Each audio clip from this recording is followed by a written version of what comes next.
The idea of watching the world, watching the planet Earth from space is very enticing. Yeah, because it's a glowing cactus-like plant that survives on a space station.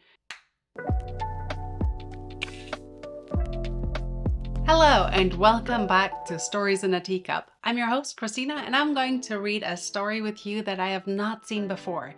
So it will be new to both of us, to all of us. Oh, and Happy New Year! I hope you had a wonderful New Year's Eve and New Year. Did you celebrate? Did you spend a cozy night in? Did you go and see the fireworks anywhere? Tell me about it. And also, did you make any New Year's resolutions? And if so, what did you choose? What goals did you set for the year? Are you going to pick up writing? Are you wanting to go into narration? Are you looking at anything else? Like the usual, I think, is sports, lose weight, eat healthily, pick up healthy habits, time management, discipline, learn a new thing, pick up a new hobby. What are your New Year's resolutions? I'm curious to learn. Today's story will be Space, Colin, and the Cactus, which is written by Adam. The way it works is I sent Adam a couple of pictograms and he made me a story. The other part to this format is obviously a cup of tea. Today's tea is ginger peach by the Republic of Tea. It is not something I have tried before. Just like the stories, I have got myself a mixer pack, or a variety pack rather, of teas that I have not tried before, and I'm just picking a random new tea each time right now. And I'm having a lot of fun and discovering a lot of new tea flavors that I really like at the moment. So without further ado, let's get started with, oh, this is good. Space, Colin, and the Cactus by Adam. Colin, an engineer who works on construction sites, had always envisioned himself as an astronaut. He had forever been attracted by the thought of building in space and viewing the world from above. He knew he had to submit an application as soon as he spotted the job opening for a maintenance position in the space station. I would too, if I had the skills, if I had the skill set of something that would be applicable to something in space. I think I would quite like it too, which I know there is a certain irony in there because last time I mentioned that I have a complicated relationship with heights.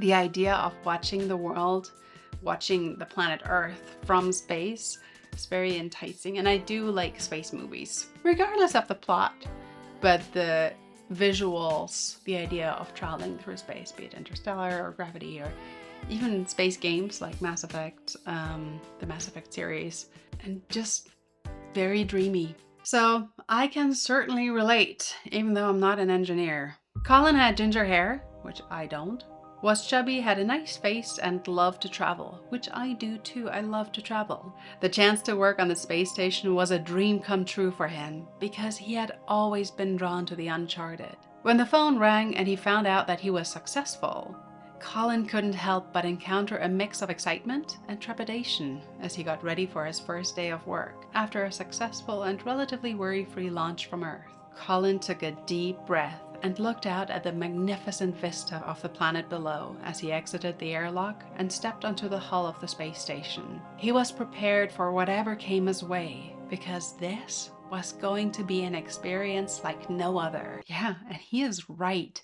This is a once-in-a-lifetime experience. I mean, can you imagine how few people ever have that opportunity? And yes, there are risks involved, of course, and it requires a lot of training, but how awesome is that? He was settling into his role and things were going well for Colin, who had been on the space station for a few weeks now. He adjusted to the weightlessness of the situation fast and felt he was fulfilling his job to the best of his ability. However, the mysterious room marked private in the back of the station was something, though, that had been weighing on his mind. He had made an effort to suppress his interest, but he was finding it more and more difficult to do so. Makes you wonder if Colin is by himself on the space station?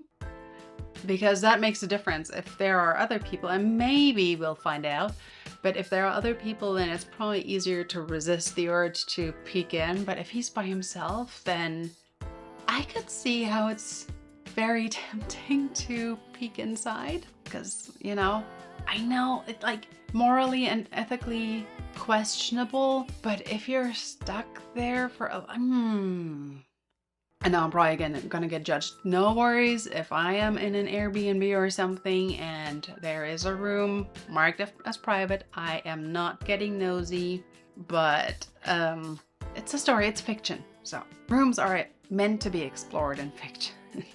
It's like a game. He had made an effort to suppress his interest, but he was finding it more and more difficult to do so. Finally, Colin caved. He couldn't take it anymore. I don't blame him, honestly. He moved to the back of the station and gently opened the door to the private area on a day when he knew his comrades were occupied elsewhere. So he's not alone.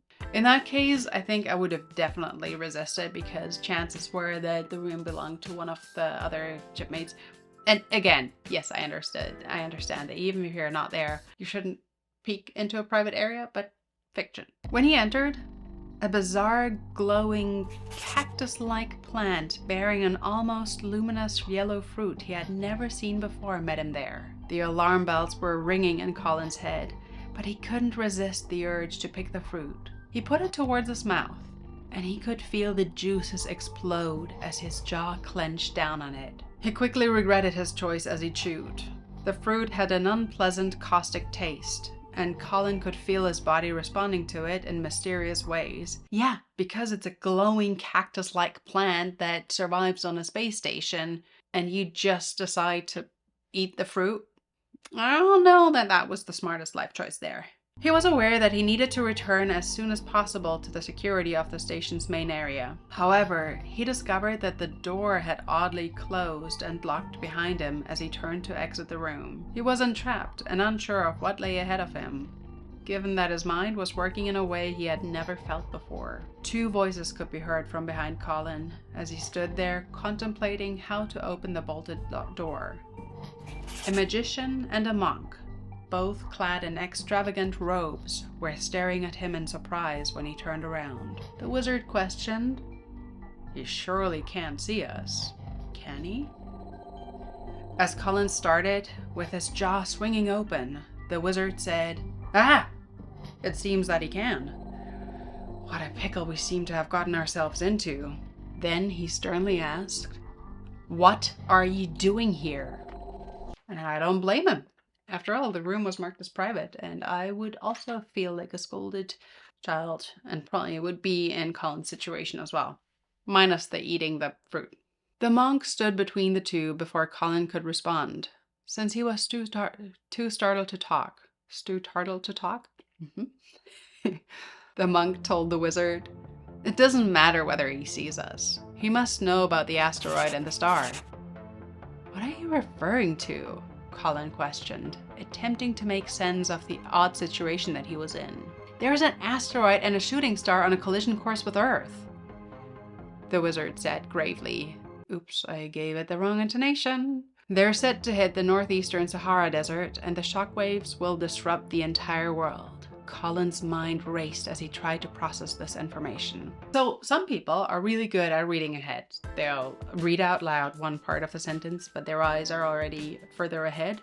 That is a skill I've not quite been able to master. Whenever I try, I start mixing the two entirely, and that makes for some hilarious sentence combinations. But that is also why preparation is such an important part of audiobook narration. Some people are able to do it cold, but generally speaking, you want to know what's going on before you go into reading the story. There are some hilarious notions that is a massive tangent, by the way, where you've got a very long book, really long book, maybe even a series, and you narrate a character in one certain way, like say you give him a British accent or so, and then way later, way further down the road, maybe he's a side character, you learn that actually that person has a very distinct different accent, say Italian, Russian, or Welsh, or whatever.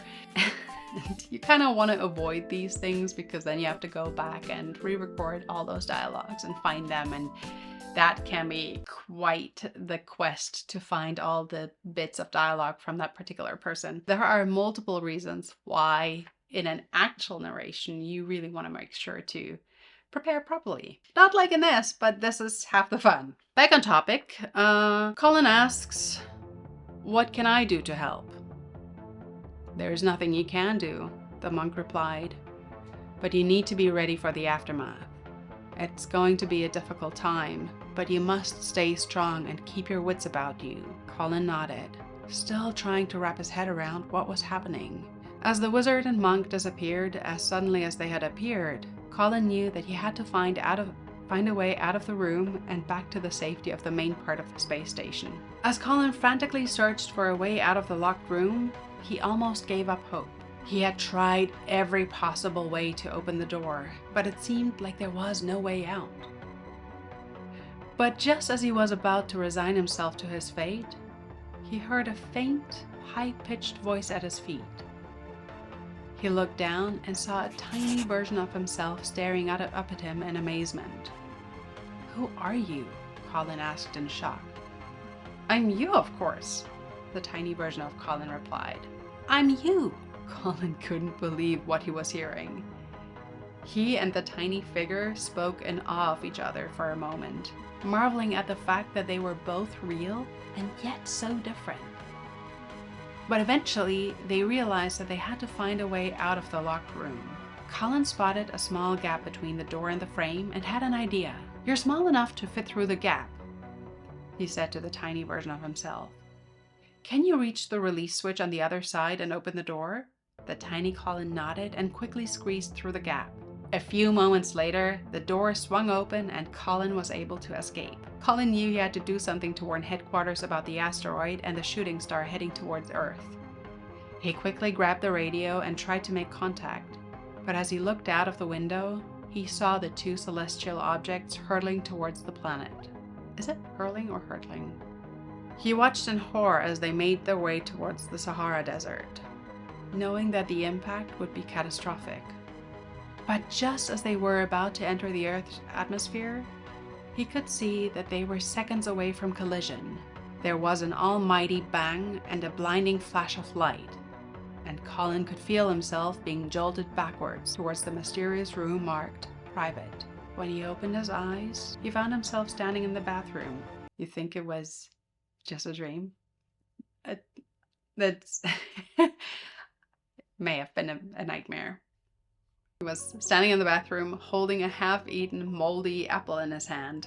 As Colin tried to wrap his head around the fact that everything he had experienced since entering the private room on the space station was just a hallucination caused by the moldy apple, he quickly grabbed the radio and contacted headquarters, asking if everything was okay back on Earth. They replied that everything was normal, except for breaking news around the world that for the first time in centuries, a new species of a cactus-like plant had been discovered, and it had started growing in the northeastern Sahara Desert. The plant was producing a fascinating fruit that no one had ever seen before. The fruit that may have been moldy apples. The twist of, oh, it was all just a dream. I mean, come on. You enter a private room with a weird science experiment. Like, I feel like there's been a theme lately with weird science experiments one way or another. But this one was more accidental because he didn't know any better and he was more brave than smart with eating that fruit, whether it's the cactus fruit or the moldy apple. But the fact that it gave him the ability to see those different beings, the wizard and the monk, and somewhere a tiny version of himself, wherever that came from, was a fun idea. But then waking up from a nightmare, from a hallucination in the bathroom, which I guess was the private room. I mean, sure, then it's a private bathroom. I wonder though, where the apple came from then. Like, was the apple, did he find it in was the private room a bathroom? Did he find it in there? And if he did, why on earth would he bite into it? Or maybe the cactus fruit was real and it was just a magical transformation into a moldy apple to make him less suspicious. Questions after questions. Either way, I hope you enjoyed the story. If you did, I would love a like and subscribe and maybe tell your friends. If you'd like to try your hands at writing a story yourself, feel free to reach out and we'll make it happen. The link is in the description. And Other than that, stay safe, enjoy the beginnings of a successful, happy, wonderful new year. Stay hydrated with lots of tea and keep on reading. All right, thanks and bye.